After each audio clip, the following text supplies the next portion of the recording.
is one of the most unique parts of the war to me, and it was that the Ottoman Empire.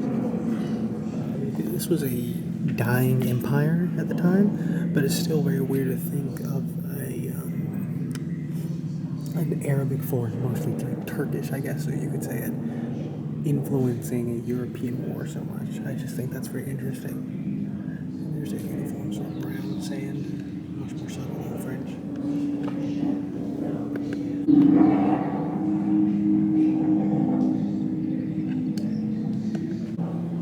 So here is what a German. Already a year since the 143rd Regiment arrived in the Ypres area. Now we are sitting in the bunker. Snow is covering the earth. Now it is Christmas for the second time in this war. I have to look for a Christmas tree.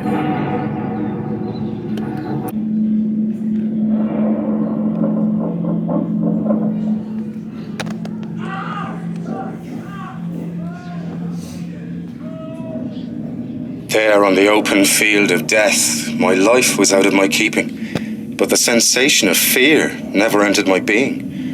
There was so much simplicity and so little effort on doing what I'd done, in doing what 800 comrades had done, that I felt I could carry through. This is a small exhibit on the gas masks, and this was the first time that chemical warfare was really used, and they would, they were fighting in trenches, so they would have poisonous gas, and here's some of the gas masks that they would use to, protect themselves from it. When they're in for weeks, in these trenches, they're just trying to get them out, I guess. So this section is about the French trench, and these were apparently like the British, in that they were smaller, and they were, they're made to move forward. They're trying to be more aggressive, where the Germans were settling in longer. It takes me 3.5 hours to do my round, and just as long to scrape the mud off myself. I do at least feel closer to the men, sharing the common misery, trying to support them, by showing them the nice of as much as they can.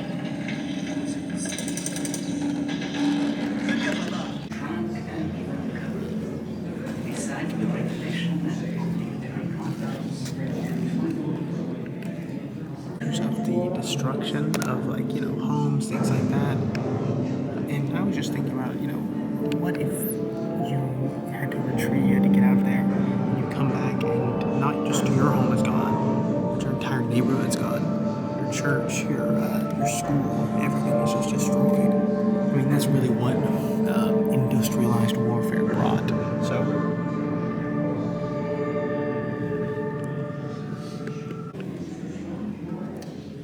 So here is the word destruction. But also, one of the important parts of the war that people don't really think about is when Germany invaded Belgium, not only did it send England or the United Kingdom into the war, but they also used the atrocities in Belgium to fuel the propaganda machine, because there were atrocities. I mean, civilians were slaughtered by the Germans, and this really turned kind of the whole world against Germany. I guess this is like a collapsed artillery unit, or maybe not even collapsed, maybe it's cooking out. Some British naval gun, and here are some planes from World War I, and they're really not sophisticated. I mean, they're obviously sophisticated, but not to the degree that we have today. So I assume submarine missile.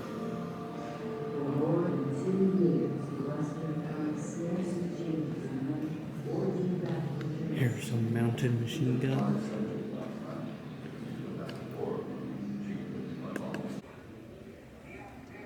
So here is the Gold Star, and this is one of the saddest parts of war in general, but in particular with the scenario of World War I, is a lot of these were people, or mothers and wives in particular, who lost their husbands and fathers, or sons rather, to war.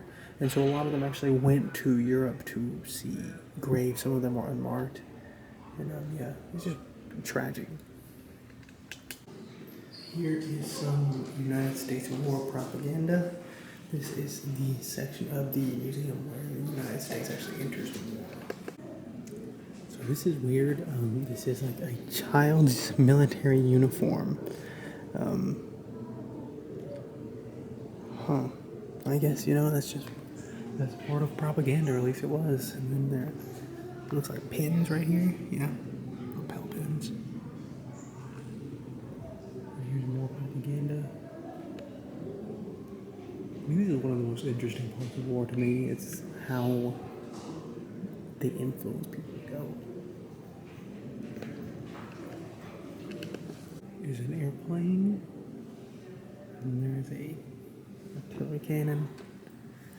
Here are some horse-drawn cannons, I believe.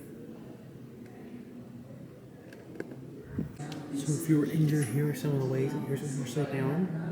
And then over there on the ground is like a stretcher that they would carry you through the trenches. Sounds like absolutely terrible. So here is a tank. And what kind of strikes me about it is it's very small compared to modern tanks.